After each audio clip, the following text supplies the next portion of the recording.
प्रेमचंद कुमार भी आप सभी को स्वागत करता हूं वी मेक टीचर्स में। दोस्तों आज की क्लास में लेकर आया हूं 10वीं कक्षा के एनसीईआरटी बुक गणित के प्रश्नावली 14.1 के प्रश्न संख्या 5 को तीनों विधियों से हल करके आप लोगों को समझाने की कोशिश करूंगा। तो चलिए शुरू करते हैं आज के इस वीडियो को। जैसे कि यहाँ पे आप लोग देख पा रहे होंगे प्रश्नावली 14.1 के प्रश्न संख्या 5 दिया हुआ है। सबसे पहले आपको क्या करना है, इस प्रश्न को आप किस विधि से चाहते हैं, जिस विधि से हल करना चाहते हैं उस विधि का नाम सबसे पहले यहाँ पे लिख देना। जैसे मैंने यहाँ पे लिख दिया प्रत्यक्ष विधि से माध्य की गणना। यदि आप इस प्रत्यक्ष विधि से माध्य की गणना करना चाहते हैं तो सबसे पहले आपको क्या करना होगा, 4 कॉलम अपनी कॉपी में बना लेना होगा। पहले कॉलम में आपको लिखना होगा वर्ग अंतराल, दूसरे कॉलम में आपको लिखना होगा आवृत्ति, तीसरे कॉलम में आपको लिखना होगा वर्ग चिन्ह और आपको चौथे कॉलम में लिखना होगा a5 इंटू xi। तो आप लोग को पता है कि वर्ग अंतराल और आवृत्ति आपका हमेशा दिया होता है, ठीक है। तो हम बात कर लेते हैं वर्ग चिन्ह किस प्रकार निकाला जाता है। तो और उसको 2 से डिवाइड कर देते हैं, अर्थात यहाँ पे हो जाएगा 50 प्लस 52, इन दोनों को जोड़कर आपको 2 से डिवाइड कर देना होगा। तो इन दोनों को जोड़ेंगे तो ये आपका हो जाएगा 102 और 102 को 2 से डिवाइड करेंगे तो ये आपका हो जाएगा 51। तो इसका जो वर्ग चिन्ह है वो आपका 51 आ गया। सेम इसी तरह इसमें भी करेंगे, पहले इन दोनों को जोड़ देंगे और उसको 2 से डिवाइड कर देंगे। इसमें भी इन दोनों को जोड़ेंगे और उसको 2 से डिवाइड कर देंगे। इस तरह आपका वर्ग चिन्ह कंप्लीट हो गया। तो आपका पहले कॉलम कंप्लीट है, दूसरे कॉलम कंप्लीट है और तीसरे कॉलम। नेक्स्ट कॉलम पे हम चर्चा करते हैं a5 इंटू xi। तो इस कॉलम में किसको लिखा जाता है, तो इस कॉलम में a5 इंटू xi अर्थात दूसरे कॉलम और तीसरे कॉलम को गुना करके आपको चौथे कॉलम में लिख दिया जाता है। अर्थात 15 को 51 से गुना करके यहाँ पे लिख दिया जाएगा, 110 को 54 से गुना करके यहाँ पे इस तरह लिख दिया जाएगा। इसके बाद इसको इससे गुना करके यहाँ पे लिख देंगे, इसको इससे गुना करके यहाँ पे लिख दिया जाएगा, इसी तरह इसको इससे गुना करके यहाँ पे इस तरह लिख दिया जाएगा। तो इस तरह आपका चारों कॉलम कंप्लीट हो गया। इसके बाद आपको क्या करना है, दूसरे कॉलम को आपको टोटल करना है और यहाँ पे आपको लिख देना है सिग्मा a5। तो दूसरे कॉलम को टोटल करने पर आपका आ गया 400, तो इसको हम लिख देते हैं सिग्मा a5। इसके बाद आपको क्या करना है, लास्ट कॉलम को टोटल कर देना है, अर्थात यहाँ पे लिखना होगा सिग्मा a5 इंटू xi और लास्ट कॉलम को टोटल कर दिया। लास्ट टोटल करने के बाद ये आपका आ गया 22,875। इसके बाद आपको क्या करना है, इस सूत्र की मदद से है कि माध्य बराबर क्या होता है, तो माध्य बराबर होता है सिग्मा a5 इंटू xi बटा सिग्मा fi। तो यहाँ पे जैसे आप लोग देख पा रहे होंगे कि सिग्मा a5 इंटू xi का मान कितना हो गया 22,875। कितना दिया हुआ है, 400 दिया हुआ था। अगर इन दोनों को डिवाइड कर देंगे तो जो इसका आंसर हो जाएगा वो है आपका 57.19 हो जाएगा। अब इसी प्रश्न को मैं काल्पनिक मध्य विधि से माध्य की गणना करके बताने की कोशिश करूंगा। तो जैसे यहाँ पे सबसे पहले आपको क्या करना है, मेथड का नाम लिख देना है। तो मैंने यहाँ पे लिख दिया काल्पनिक मध्य विधि से माध्य की गणना चाहते हैं। तो सबसे पहले आपको क्या करना होगा, 5 कॉलम अपनी कॉपी में बना लेना होगा। कितने कॉलम, 5 कॉलम बना लेना होगा। कब, यदि आप प्रश्न को कल्पित मध्य विधि से बनाना चाहते हैं तो आपको 5 कॉलम की आवश्यकता होगी। पहले कॉलम में आपको लिखना है वर्ग अंतराल, दूसरे कॉलम में आपको लिखना है आवृत्ति, तीसरे कॉलम में आपको लिखना है वर्ग चिन्ह और आपको चौथे कॉलम में क्या लिखना है di और आपको लास्ट वाले कॉलम में लिखना है a5 इंटू xi।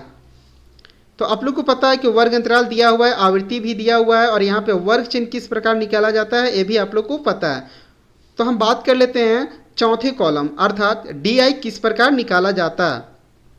तो जैसे कि यहाँ पे आप लोग देख पा रहे होंगे कि di बराबर फार्मूला होता है xi माइनस a। di बराबर क्या फार्मूला होता है, तो di बराबर होता है xi माइनस a। तो xi तो दिया रहता है लेकिन a क्या होता है, तो a जैसे मान के चलिए आपको क्या करना होगा, यहाँ पे जो वर्ग चिन्ह दिया हुआ है उसमें से किसी को भी आपको a मान लेना है, लेकिन कोशिश कीजिएगा कि आप बीचों बी को a मानने के लिए, इस तरह क्या होगा कि जो आपका कैलकुलेशन है वो आपका ईजी हो जाएगा।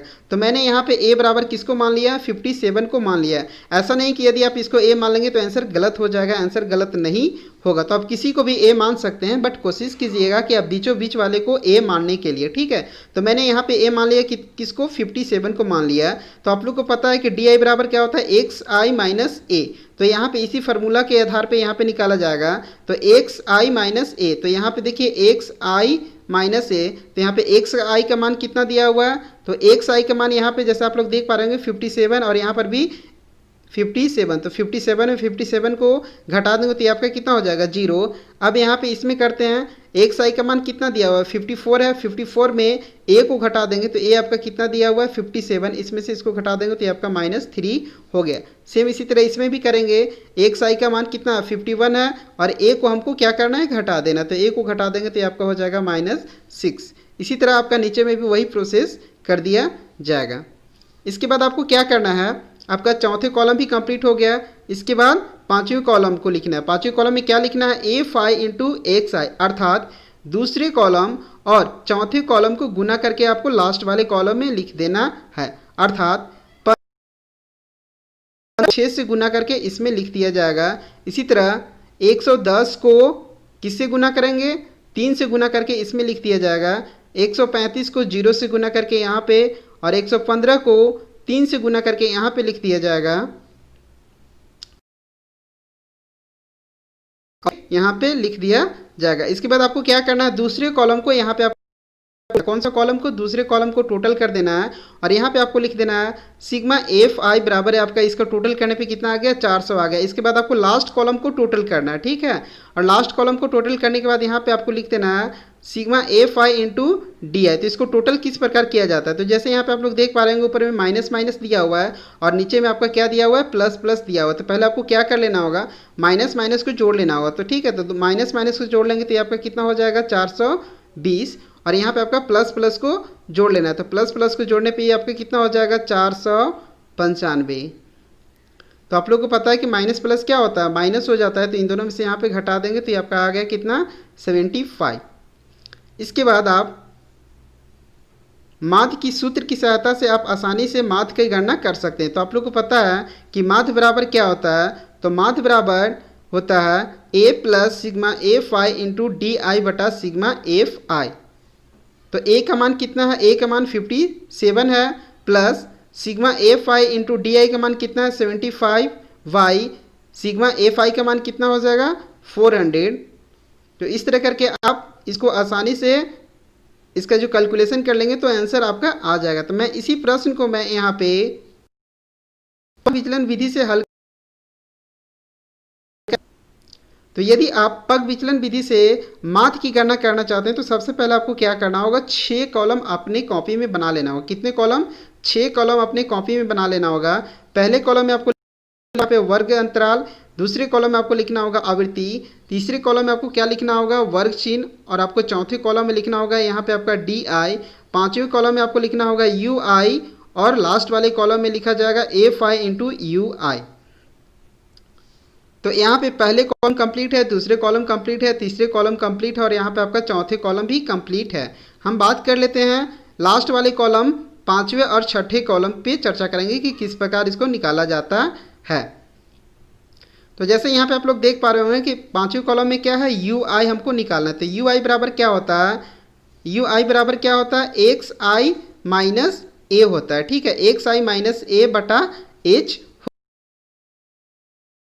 एक्स आई का तो डी आई का तो मान निकल गया, तो हम इसको लिख सकते हैं डी आई बटा एच। क्या लिख सकते हैं, यू आई बराबर क्या हो जाएगा डी आई बटा एच। अब यहाँ पे हम बात कर लेते हैं कि डी आई क्या होता है, ठीक है। तो डी आई का मतलब जैसे यहाँ पे देख पा रहे होंगे इसका अंतर कितना का है, जितना का अंतर होता है वो आपका डी आई हो जाएगा, ठीक है। तो आप लोग को पता है कि इसका अंतर कितना का है, 3 का अंतर है।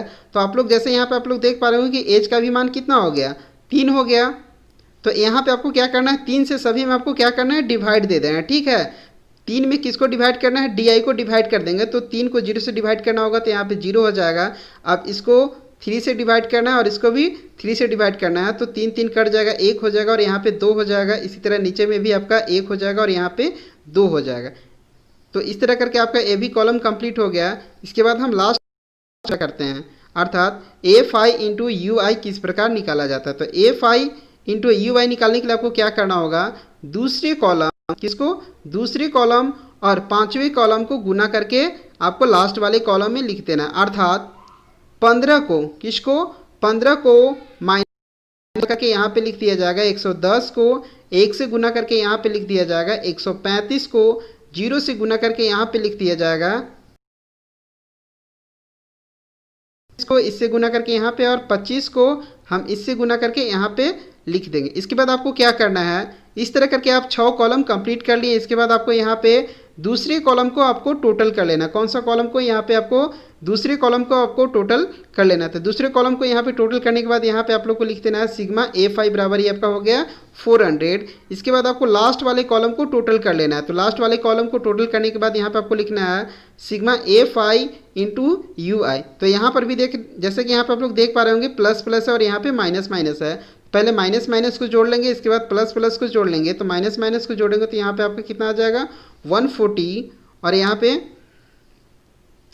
प्लस प्लस को जोड़ लेंगे तो यहाँ पे आपका कितना हो गया 165। अब इसमें से इसको घटा देंगे तो ये आपका निकल जाएगा सिग्मा A5 इंटू UI 25। इसके बाद इस सूत्र की मदद से आप आसानी से माथ की गणना कर सकते हैं। तो आप लोगों को पता है कि माथ बराबर क्या होता है, तो माथ बराबर होता है A plus sigma A5 into UI बटा सिग्मा FI इंटू H। तो A का मान कितना दिया हुआ है 57, सिग्मा A5 इंटू UI का मान कितना हो गया 25 बटा 400 इंटू 3। अब यहाँ पे इसको इससे गुना कर देंगे तो यहाँ पे आपका आ गया कितना 57 प्लस 75 बाई 400। अब इसको इससे डिवाइड कर देंगे तो ये आपका आ जाएगा 57 प्लस 0.187। अब इसको इसमें क्या करेंगे ऐड कर देंगे, तो जो इसका आंसर हो जाएगा